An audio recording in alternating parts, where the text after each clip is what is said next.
આજથી પરમ પવિત્ર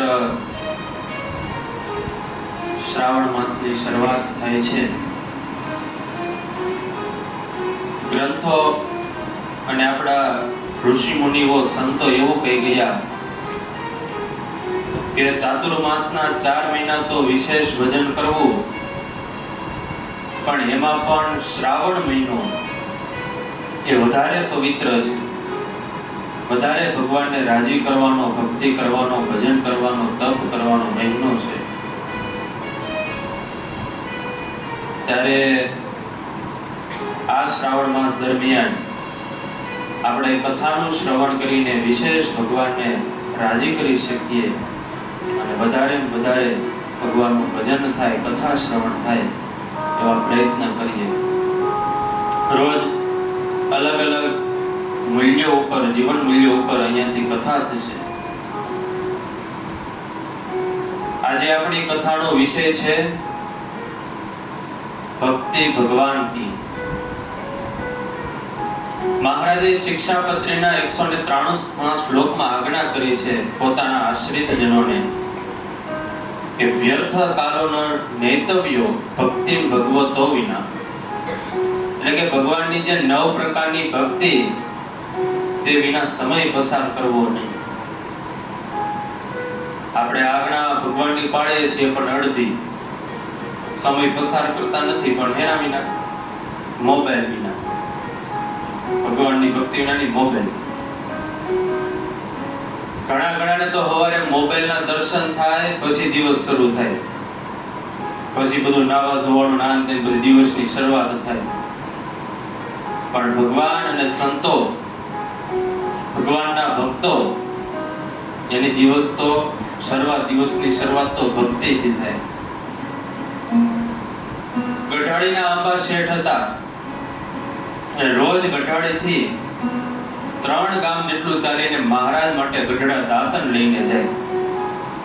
3 ગામ જેટલું ચાલીને એ સમયમાં મહારાજ વખતે ગમે એટલી ઠંડી હોય, ગમે એટલો વરસાદ હોય, પણ તેમ છતાં સમયસર મહારાજને દાંતણ પહોંચાડી દી. એમના દિલની ભક્તિ કેવી છે! ખાલી દાંતણ પહોંચાડવા એટલા જ નહીં, જ્યાં સુધી મહારાજના દર્શન ન થાય ત્યાં સુધી મુખમાં અન્નનો કણકો પણ નહીં મૂકવાનો. એવી એના દિલની ભક્તિ. મહારાજ જ્યારે વિચરણ કરવા માટે જાય કે ત્યારે લાલજીની મૂર્તિ એ આ આંબા શેઠને આપતા જાય અને આંબા શેઠે મૂર્તિના દર્શન કરી પછી મોઢામાં અન્નનો કણકો મૂકે. હવે એમાં એક વખત બન્યું એવું કે આંબા શેઠ દાંતણ લઈને ગઢડા પહોંચ્યા અને જ્યાં અક્ષરોરડીમાં દર્શન કરવા જાય દાદા કાચના દરબારગઢમાં, તો મહારાજ ત્યાં હતા નહીં. તપાસ કરી, હરિભક્તોને પૂછ્યું તો જવાબ આપ્યો કે મહારાજ તો સાળંગપુર ગયા.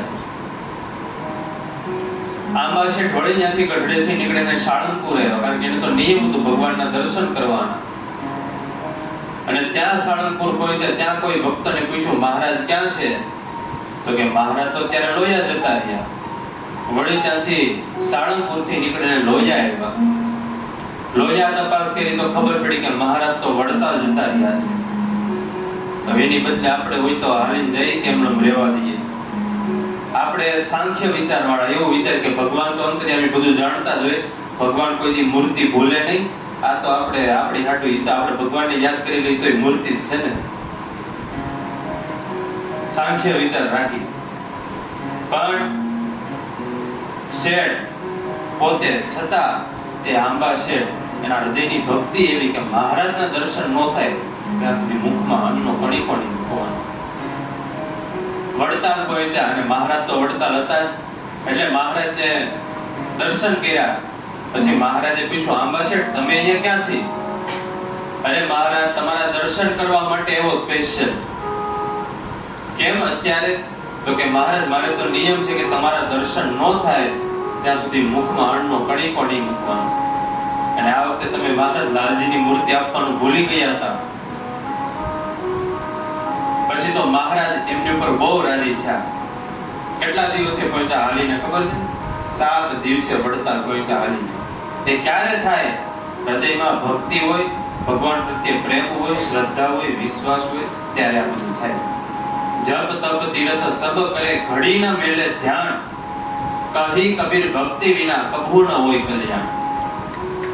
કબીરજી કે જપ કરે, તપ કરે, તીરથ કરે, ધ્યાન ઘડી કે મૂકે નહીં, પણ જ્યાં સુધી એના હૃદયમાં ભક્તિ નથી ત્યાં સુધી એનું કલ્યાણ નિશ્ચિત નથી. હવે આપણને એ ખબર છે કે ભગવાનની ભક્તિ વિના કલ્યાણ થાય નહીં. ભક્તિ આપણે કરવી છે, પણ ક્યારે કરવી છે? તો કે અત્યારે નહીં, હજી સમય વાર છે, ઘણો વાર છે. ક્યારે? તો કે ગઢપણમાં. પણ ગઢપણમાં કઈ ગોવિંદ ભજાય નહીં. આખી જિંદગી જે કર્યું હોય એ પછી વૃદ્ધ થઈએ, અંતકાળ આવે ત્યારે એ જ યાદ આવે. આખી જિંદગી મોબાઈલ ઘુમેડ્યો હોય, ગેમો રેમી હોય, તો પછી અંતકાળે પછી મોબાઈલ વગર હાલે નહીં. અને આખી જિંદગી ભજન કર્યું હોય તો જ્યારે અંતકાળ આવે, એનું ગઢપણ આવે, વૃદ્ધ અવસ્થા આવે, ત્યારે એને ભગવાન વગર, ભગવાનના ભજન વગર, સંતો વગર હાલે નહીં. તમને વિડીયો દેખાડું હમણાં, અંતકાળે મોબાઈલ મુકાય કે નહીં. માળા તો ફરે છે, પણ હારે હારે મોબાઈલ જોવાય નહીં, હરખું દેખાતું નથી, તો પાછો ઓલો વિલો એકાદ આવે ને એ રાખ્યો. ગમે એમ કરીને મોબાઈલ તો વાપરવાનું. આખી જિંદગી ભજન ન કર્યું હોય અને ખાલી મોબાઈલ ઉપર જ ધ્યાન આપ્યું હોય તો પછી છેલ્લે આવું કરે. ત્યારે ભક્તિ તો આપણે બધાને કરવી છે, અને એ પણ ખબર છે કે આપણે ભક્તિ કરીએ તો આપણો મોક્ષ થાય, ભગવાન આપણી ઉપર રાજી થાય. અને આપણે અત્યારે ભક્તિ કરીએ પણ છીએ, પણ આપણી ભક્તિ એ સ્વાર્થની ભક્તિ છે. જરૂર પડે ત્યારે આપણે ભક્તિ કરીએ, દુઃખ આવે ત્યારે આપણે ભગવાનની ભક્તિ કરીએ. હવે એક ભાઈ એક પોપટ પાળેલો, આપણી સ્વાર્થની ભક્તિ કેવી છે એ કહું તમને. તે પોપટ આખો દિવસ રામ રામ રામ એમ બોલ્યા કરે. થોડાક દિવસ છે એટલે મેના લાવ્યા, તો એ મેના આખો દિવસ સીતા સીતા સીતા એમ બોલ્યા કરે. એટલે ઓલા ભાઈને એમ થયું કે જો પોપટ અને મેના બેને ભેગા કરી દો તો સીતારામ સીતારામ સીતારામ એમ બોલ્યા કરે. એટલે બેને એક પાંદડામાં ભેગા કરી દીધા તો પોપટે રામ બોલવાનું મૂકી દીધું ને મેનાએ સીતા બોલવાનું મૂકી દીધું. એટલે ઓલા માલિકે કારણ પૂછ્યું, ભાઈ કેમ આવું તમે કર્યું બેએ? તો કે બસ અમે જેના માટે ભજન કરતા હતા એ મળી ગયું એટલે. એટલે આપણી આવી ભક્તિ છે સ્વાર્થની. એકબીજાને માટે ભજન કરતા હતા, એકબીજાને મળવું હતું તેના માટે ભજન કરતા હતા, ભગવાનનું નામ લેતા હતા, એ મળી ગયું. સ્વાર્થ પૂરો એટલે ભગવાનનું નામ, ભગવાનનું ભજન એ પૂરું. ત્યારે આપણી ભક્તિ આવી સ્વાર્થની છે. અને એમાંય ઘણી વખત એવું થાય, સ્વાર્થની ભક્તિ કરતા હોય ને એ સ્વાર્થ આપણો પૂરો ન થાય, કાંઈક દુઃખ આવી પડ્યું હોય ને એ સમયે ભક્તિ કરતા હોય ને એ પૂરું ન થાય, દુઃખ વયું ન જાય, તો પછી આપણી ભક્તિ મુકાઈ જાય. ભગવાનને આપણે મૂકી દઈએ, સત્સંગને મૂકી દઈએ. એ સ્વાર્થની ભક્તિ હોય ત્યારે આવું થાય. પણ ભક્તિ એ સ્વાર્થની ન હોવી જોઈએ, ભક્તિ તો પ્રેમની હોવી જોઈએ. ભક્તિ મહારાજને, ભગવાનને, સંતોને રાજી કરવા માટેની હોવી જોઈએ.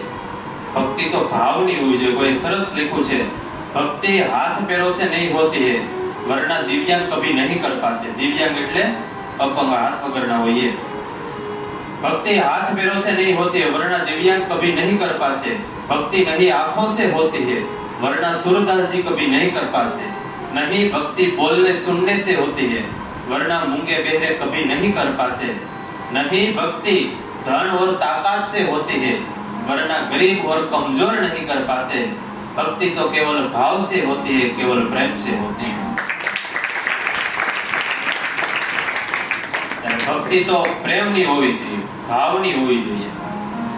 જેતપુર શહેરની વાત છે અને જેતપુર એટલે શૂરવીરોની ભૂમિ કહેવાય, નરવીરોની ભૂમિ કહેવાય. અને એ ભૂમિમાં એવા એવા શૂરવીરો તૈયાર થયા.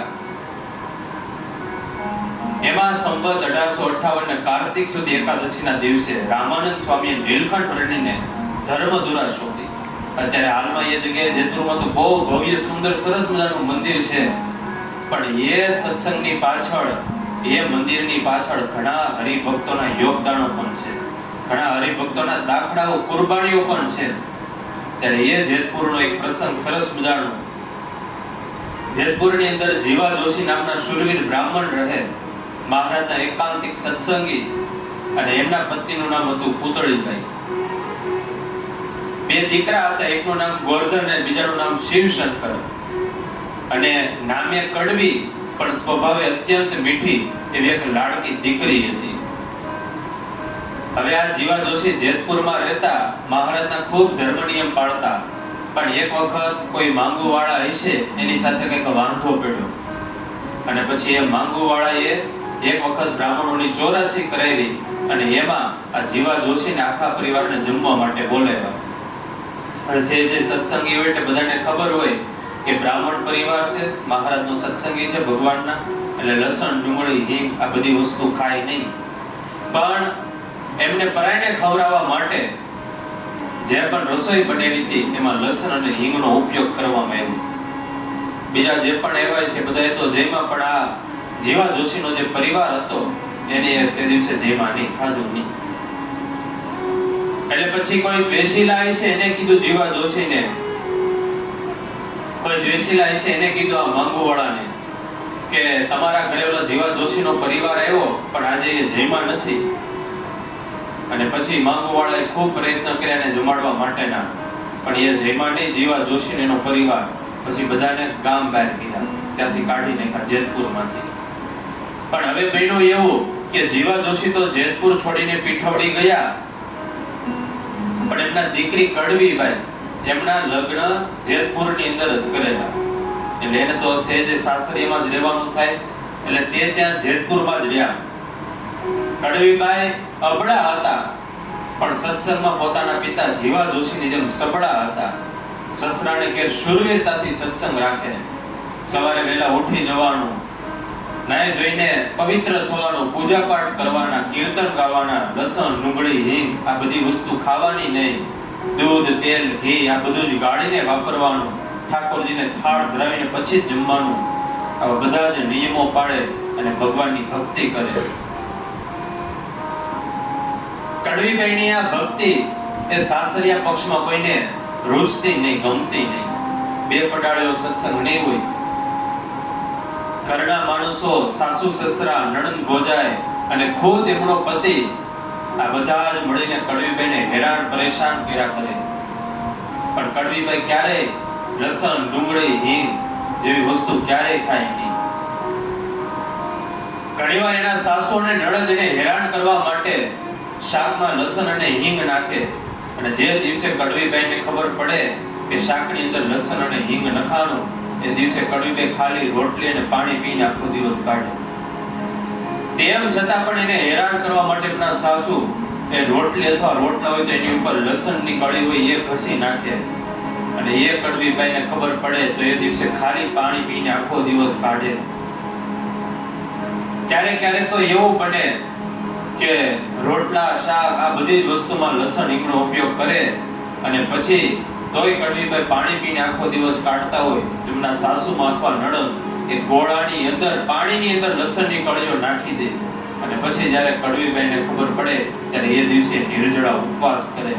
આવી રીતે તો કેટલાય દિવસો સુધી ચાલે અને આટલો ત્રાસ આપે છતાંય કડવીબાઈ ક્યારેય એમની ભક્તિ છોડે નહીં, એમના નિયમ ક્યારેય છોડે નહીં.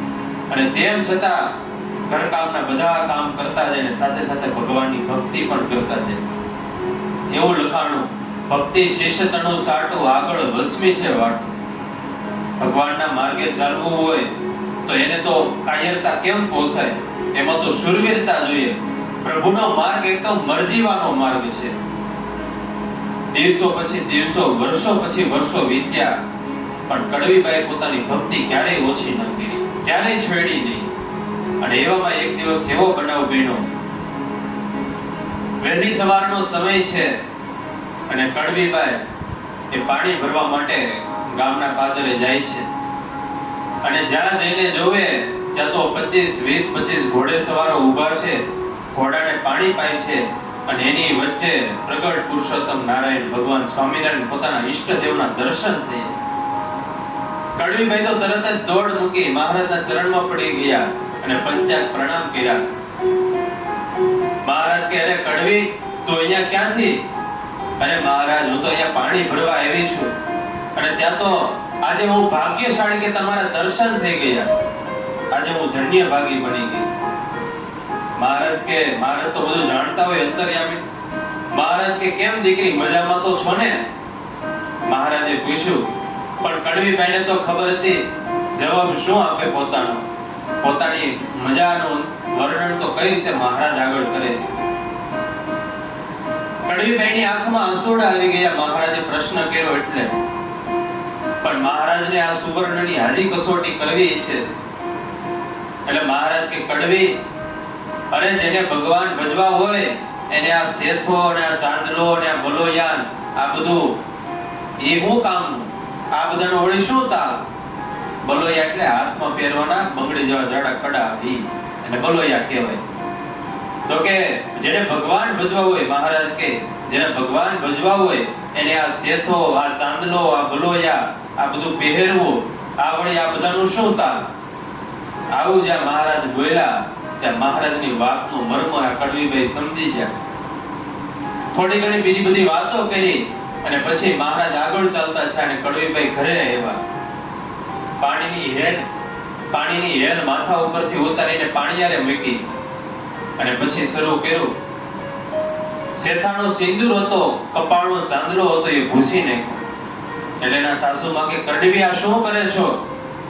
એટલે કડવીબાઈ કે હું જે કરું એ તમને નહીં સમજે, તમને એમાં કઈ ગમ નહીં પડે. અને સાસુમાં એટલું જ્યાં કીધું ત્યાં તો સમસમી ગયા. ત્યાં તો વળી કડવીબાઈએ પાછા શરીરના ઘરેણા ઉતારી નાખ્યા. હાથના જે બલોયા પહેર્યા હતા એ ફોડી નાખ્યા. અને એના સાસુમાં વધારે ગરમ થયા.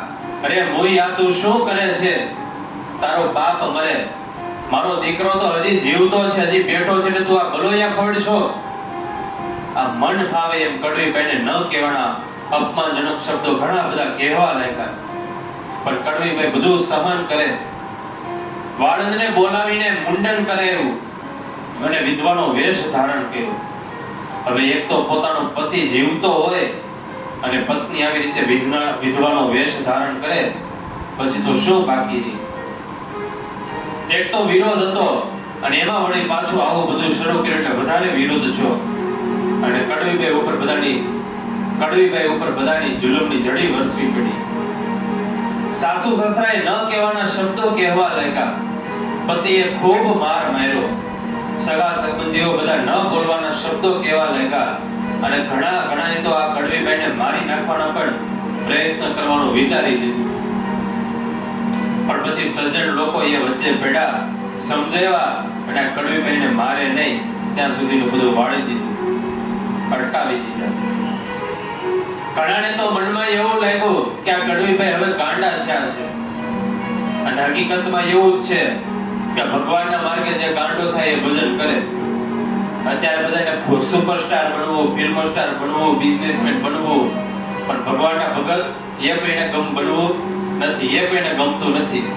મોટા ક્રિકેટરો હોય તો એ પ્રમાણે બધા અનુકરણ કરે, વાળની હેરસ્ટાઈલ કરે, પછી એની જેવા કપડા પહેરે, એની જેવા બધા શોખ પૂરા કરે, એની જેવા મોબાઈલ લઈ આવે. પણ એનો એ ક્રિકેટર જો હાથમાં ભજન કરતો હોય માળા લઈને, તો અત્યારે કોઈ માળા કરે નહીં. એકવાર યુવા સભામાં વાત કરી હતી, બધાને ઓળખો ને ક્રિકેટરને બધા, વિરાટ કોહલી. તો અત્યારે હવે એ તો પોતે ક્રિકેટર કહેવાય, એને જોઈને ઘણા બધા અનુકરણ કરતા હોય. આપણે એને જોઈને વાળ કરતા શીખીએ, એની જોઈને ફેશન કરીએ, પણ કોઈ એવું વિચાર્યું કે એ હાથમાં ટકટક્યો કરે છે, મંત્ર જાપ કરે છે, ભગવાનનું નામ લે છે, તો આપણે લઈએ એવું? અને છેલ્લે તો દુનિયાનો નિયમ એવો જ છે કે ગમે એટલી તમે સત્તા મેળવો, ગમે એટલા મોટા ક્રિકેટર, ફિલ્મ સ્ટાર, સુપરસ્ટાર ગમે એ બની જાઓ, પણ છેલ્લે તો ભગવાન, એની સિવાય, ભગવાનની ભક્તિ સિવાય તમારે છૂટકો નથી. અત્યારે ઘણા એવા ફિલ્મ સ્ટારો, ક્રિકેટરો, સુપરસ્ટારો, મોટા માણસો, અભિનેતાઓ, એક્ટરો, આ બધા જ ભગવાનની ભક્તિ બાજુ વળ્યા છે. જો આ બધા તમને ફોટા દેખાય, ઘણા બધા તમે મોટા ભાગના બધાને ઓળખતા જ હશો. આ બાજુ અભિષેક કરે છે, એને ઓળખો? આ કોણ છે? જેઠાલાલ. તમે બધા ઓળખે, બરોબર? એમનું હકીકતનું મૂળ નામ દિલીપ જોશી છે. ભગવાનના ભક્ત છે સ્વામિનારાયણ ભગવાન. અને રોજ સવારે ઉઠીને ભગવાનના પૂજા પાઠ કરવાના, ભગવાનની ભક્તિ કરવાની, નિત્ય મંદિરે દર્શન કરવા માટે જવાનું, સંતોના દર્શન કરવાના, આ બધા જ નિયમોનું પાલન કરે. ત્યારે આપણે બધાના જીવનમાંથી, એક્ટરોના જીવનમાંથી, મોટા લોક પ્રખ્યાત વ્યક્તિઓના જીવનમાંથી ઘણું બધું શીખીએ છીએ, પણ સાથે સાથે આવા સારા મૂલ્યો પણ એના જીવનમાંથી શીખીએ. ત્યારે અહીંયા કડવીભાઈને તો બધા ગાંડા માનવા લાગ્યા. સાસુ સસરા પતિ આ બધાના તિરસ્કારો એ કડવીભાઈ સહન કરવા લાગ્યા. બસ કડવીભાઈના હૃદયમાં એક જ ભાવ હતો કે મારે મહારાજની મરજી પ્રમાણે જીવવું છે, મારે ભગવાનની ભક્તિ કરતા કરતા જીવવું છે. સો માથા જાતા રે સોંગા છોગાડા, એક શિરને વાસ્તે ક્યો ડર થે ગે મારા. ગમે એટલા દુઃખ આવે છતાં કડવીભાઈ પોતાની ભક્તિ ન ડગાવે ક્યારે.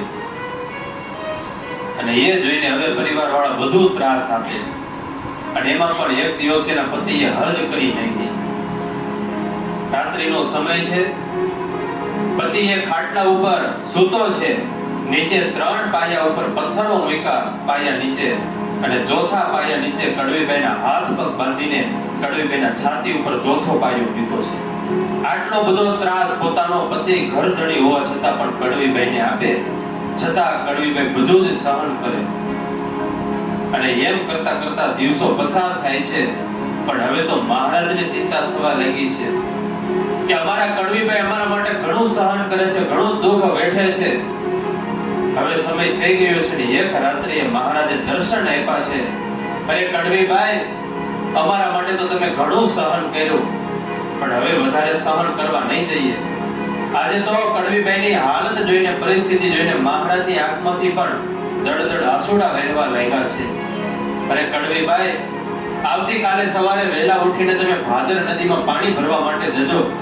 ભાદર નદીમાં ખૂબ પાણી આવ્યું છે, પૂર આવ્યું છે, અને તમારું શરીર એ પાણીમાં તમે વહેતું મૂકજો. અમે તમને બચાવવા માટે આવશું, અને પછી તમે ગઢડા આવીને અમારું ભજન કરજો, ભક્તિ કરજો. કડવીભાઈ તો રાહ જોઈને બેઠા હતા ક્યારે મહારાજની આજ્ઞા થાય, ક્યારે મારા ઉપર ભગવાન રાજી થાય અને આ બધાથી છૂટીને હું ભગવાનની ભક્તિ કરું. હજી તો સવાર પડે ન પડે ત્યાં તો કડવીભાઈ પોતાના ઘરેથી પાણી ભરવા માટે નીકળી ગયા. ભાદર નદી આજે બે બાજુ બે કાંઠે વહી રહી છે, અને જોવે તો બહુ ખૂબ પાણી આવેલું છે ભાદર નદીમાં. અને આ કડવીભાઈ પોતાનું શરીર આ ભાદર નદીમાં તણાવતું મૂક્યું. ગામજનો તો બધા રાડ નાખવા લાગ્યા, ચીસો નાખવા લાગ્યા, અને કડવી તણાણી બધાએ બચાવવાના પ્રયત્ન કર્યા, પણ પાણી એટલું બધું ઊંડું, કોઈ સાહસ ન કર્યો બચાવવા માટે. બીજી બાજુ પરિવારજનો, પતિ એ બધા તો રાજી થયા કે આ ગઈ, પણ જેની સાથે મહારાજ હોય, જેની સાથે ભગવાન હોય, એને તો ક્યાં ચિંતા હોય. કડવીભાઈ પાણીમાં તણાતા હતા, અને આગળ પાણીમાં એને મહારાજની મૂર્તિ દેખાય, અને એની પાછળ તણાતા બીજા કાંઠે કડવીભાઈ એ બહાર નીકળ્યા. જ્યાં બહાર નીકળીને જોવે ત્યાં તો મહારાજના 2 પાર્ષદો લેવા માટે આવ્યા હતા. સિંગરામમાં બેહાડીને કડવીભાઈને ગઢપુર બાજુ લઈ જાય છે, પણ જ્યાં કડવીભાઈ આંખ બંધ કરીને આંખો ખોલે ત્યાં તો તરત જ મહારાજની આગળ એ સિંગરામ એ હાજર થઈ ગયો હતો. મહારાજ કડવીભાઈ ઉપર ખૂબ રાજી થયા, માથા ઉપર બંને હાથ મૂક્યા, અને લાડુબા જીવુબાને આજ્ઞા કરી કે આજથી તમે બંને બહેનો આ અમારા દીકરીને, આ કડવીભાઈને તમે તમારી સાથે રાખજો. જોજો જરીકે ઓછો નહીં રાખતા, અમારા માટે ઘણું બધું સહન કર્યું છે. મહારાજ એમની ઉપર ખૂબ રાજી થયા. પછી તો સમય જતા એમને દીક્ષા આપી અને મોટા રામબાઈ નું નામ પાડ્યું, અને પછી આજીવન મહારાજની ભક્તિ કરી ગઢપુરમાં રહીને. પણ કહેવાનો ભાવાર્થ એવો કે ભગવાનની ભક્તિ કરતા કરતા કેટલા વિઘ્નો આવ્યા, કેટલી મુશ્કેલીઓ પડી, પોતાના પરિવાર વાળા વિઘ્નો આપતા હતા, ત્રાસ આપતા હતા, છતાં બધું સહન કરતા કરતા ભગવાનનું ભજન કર્યું, ભગવાનની ભક્તિ કરી, ભગવાનને રાજી કરી દીધા. ત્યારે જીવનની અંદર જેને ભક્તિ કરવી એને થોડું ઘણું તો સહન કરવું પડે. ભગવાનની ભક્તિ, ભગવાનનો રાજીપો એ તરત જ સહેલાઈથી ન મળે. પણ આ શ્રાવણ મહિનો છે, આજથી શરૂઆત થાય છે, ત્યારે વિશેષ ને વિશેષ આપણે ભગવાનની ભક્તિ કરીએ, વિશેષ ને વિશેષ ભગવાનને રાજી કરીએ એવા પ્રયત્ન કરીએ. એટલું કહીને અત્યારની સભાને, અત્યારની કથાને અહીંયા વિરામ આપીએ છીએ. સહજાનંદ સ્વામી મહારાજની જય.